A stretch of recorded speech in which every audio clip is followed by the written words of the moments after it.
I guess I should talk about this one. Yeah, because we did have Aaron Rodgers. I guess he did visit the Pittsburgh Steelers. He blessed the city with his presence over the weekend. I think that was Friday when we got the reports. I think it was Jerry Dulac was the one who said that he came into town, man, spent 6 hours with the team, meeting with the coaching staff. I suppose, man, just talking about everything, right?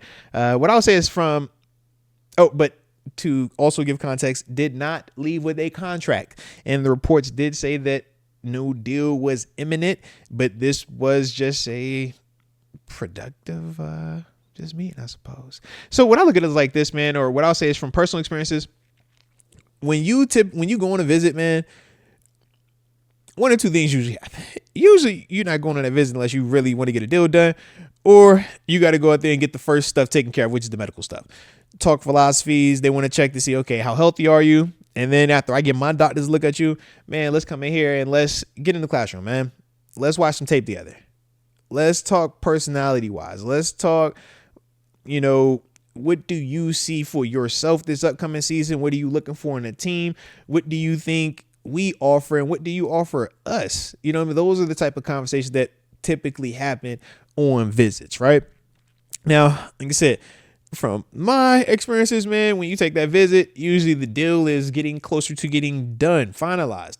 These are like the little final details of it. I need to see you in person. I need to talk to you in person. Rodgers is obviously a little bit different with his timeline. And I think we're still seeing reports about him still having interest in the Vikings, even though the Vikings have went down and said that they're rocking with JJ McCarthy.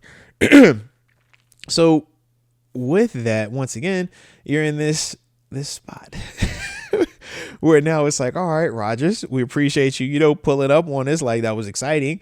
A lot of people have buzz was all kind of over here like, hey, bro, hold on. Let's see what's something about to go down. Could it be? Could it be today? I just never know. I mean, we've been waiting all week, waiting all 2 weeks. No, what was going on here? But nothing came from it. So here we are, right? Here we are. So we will see what comes from the visit, man. But in terms of just the initial, no, nothing new. I will say I think it's a step in the right direction because, like I said, as a player, man, why do you want to fly here if I don't have interest in signing with you? But at the same time, you could also be just trying to use the Steelers as leverage. And if he's trying to either get a better offer somewhere, I don't know where he's getting that because the Vikings seem like they have kind of changed directions. And then obviously when we're talking about the Giants, just question them as a whole roster-wise versus our roster. I think we're closer to what Rodgers is probably looking for than the Giants at this stage. But once again, it's like if he's just using the Steelers and taking the visit here as a pawn to play against one of these other organizations, I've seen that. And for some people it works, others it backfires. And it could go one or two ways with us where we still stay involved or still stay a part of the waiting game, which, when we last talked about it, I was cool with that. I'm like, yo, it's Aaron Rodgers, man. You got Mason Rudolph. You still got the draft coming up. But yeah, there's Aaron Rodgers. He is the best option on field talent wise for 2025 compared to anybody that we're going to have the legitimate chance to get. That's just how I personally feel about it. But I can also understand it's like, yo, I'm tired of waiting on him. That could also be true. And that's why, like I said, you go out there and you get the Mason and eventually it's like, man, something has to give. Either the Steelers say, man, we're tired of waiting on you. We're going to move in a different direction. And that could be, 2 weeks from now. Who knows? Or Rodgers says, all right, I'm done playing these games and this is the team I want to choose. Hopefully we get one of them sooner rather than later because, like I said, it simplifies so much more for us. But to me, the visit is still a positive. I think the visit is a step in the right direction in terms of getting close to a conclusion, whether that is him showing up and signing or him saying, bro, I'm going somewhere else. But I think we all are kind of getting, just a little fatigued with it. And that's the problem with the public negotiations. And, when you allow it to draw out the way that it's been drawn out from a time standpoint, it kind of loses a little bit of the allure. Kind of makes you, resent it and get a little bit more negative, thoughts when you think of it. Kind of like when we mentioned Brandon Ayuk. At one point, everybody was on cloud nine about Brandon Ayuk. Couldn't wait to see if that would, materialize for him coming to the Steelers. And then by the time he finally decided to go back to San Fran, he was like, yo, I don't want to hear the word Brandon or Ayuk ever again. Like, I need time. Like, chill, bro. And with Rodgers, like, man, you about to start getting it closer and closer to that just because of the way, that you've been publicly up to this point. And then obviously how he's been conducting his free agency and the timeline that he's trying to operate with. Like I said, this is part of who he is, though. And he's earned the right to be like that. But that doesn't mean that just because you've earned the right to be like that, we got to like it. We got to accept it. And I think that's what we hear or what we're seeing amongst Steelers Nation, and even obviously with the organization, how some of those players have spoken on Rodgers, even though we did see Cam go back and clarify. He was like, man, I wasn't trying to, do nothing weird. I'm just basically saying, like, we got to have urgency. And I'm with you on the urgency, man. Shout out to urgency, bro. Shout out to urgency. But shout out to Rodgers. As we still wait on him, right? So you already know the drill, man. Don't forget to hit the like button one time for the culture and subscribe if you are new to the channel, baby. Shout out to AA Ron. And let me know how y'all feeling about waiting on Rodgers, man. Y'all down to keep waiting? Or y'all getting fatigued with it as well? Y'all tired of it? Y'all ready for him to sign? Or y'all ready to just kick it? Like, yo, we done with you. We're going to go somewhere else. Huh? I don't know what the options we feel are better for 2025. But y'all let me know, man. Y'all let me know in the comment section, baby. I got time. I'll wait. I'm going to take a sip of this here. I got lemon lime Gatorade tonight. Little man came in here and took one of my Riptide rushes, man. He been home sick, all right? Boy, took my Riptide. I said, hey, little dude, man, get about the private stash, man. You go take the little boy Gatorades, the half. Y'all tell me if y'all do that at y'all household. Y'all got like the adult section, big boy Gatorades or big boy drinks, and then you got the little kid section. But take the little half joint. You know the little midget size one, man. Be taking the good stuff, bro. You know the deal.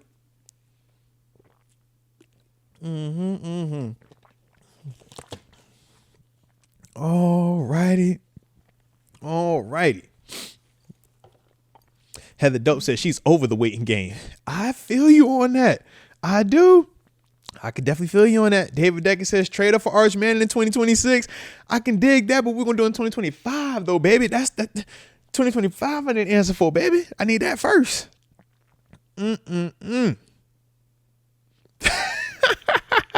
DL4191 says that living light Gatorade is peak, though. No facts, man. Look, I've been on my like 90s vibe with my Spike Lee t-shirt. Shout out to wifey. She bought this for me for my birthday. So I've been on like all just like 90s Gatorade. I had me some Jordan 5s on today. I'm like, yeah, man, I just need to hit me some Onyx. Slam. You know what I mean? Let me hit some 90 by Nature in this joint. Like, that's my vibe today, all right? Here we are, holly if you feel me low, the cup and feel me flow. All right, I'm just, it's what we doing. It's what we doing. Okay? Let's see. Now, Juan Mercedes. Oh, I don't know why I said your name like that. My bad, Juan Mercedes. Jeez, Louise. I was feeling real loud. It's smooth. But my man says, I'm cool with waiting until April before the draft. Oh, in terms of how long you're willing to wait for Aaron Rodgers. Okay, so April isn't too far off. And when you think about it, right?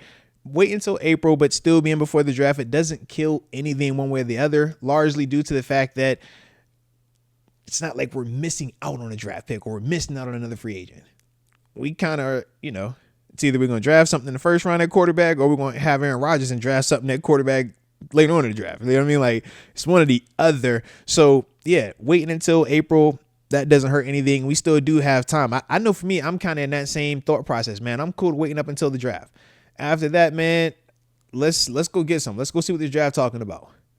And I don't want to leave out of that draft not having a guy, though.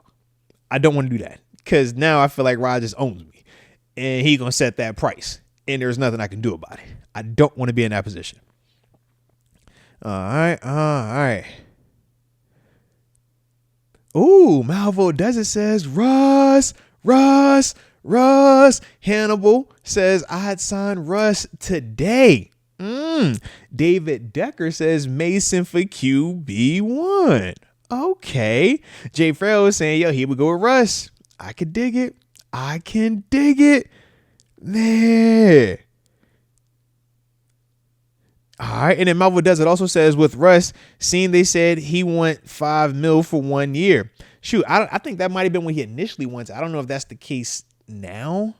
Like I said, for me, man, the way that I look at 2025 best case options, I still have Rodgers as option 1 best case for 2025, and then Russ is option 2 best case for 2025. You know what I mean? Like, just in the sense of who is going to give me more production, who's going to give me more leadership, who's going to have me actually feeling like I legitimately have a chance to win and make a run in the postseason. Yeah, it's those two dudes in terms of priority 1, priority 2. Then after that, I'm still leaning more Mason than I am draft picks, just because he's more proven than those guys. And we talk about those guys and some of them having more questions than others. To me, yeah, that's why I said I'm down to wait, because we don't have to just, all right, man. No, the Vikings can say that because they got JJ McCarthy, who's their first round pick from a year ago, who they never got a chance to see. That's a different conversation. We don't currently have that. We got Mason Rudolph. It's different. Like, we can say what we want to say. We just saw Mason play last year in Tennessee. There's a reason why he was available. So even with that, it's like, yo, let's make sure we, take our time with this thing and make the appropriate decision. So I'm digging the April vibe. I ain't tripping on April. And that's why I said, man, if not that though, Russ for certain. And we already got familiarity.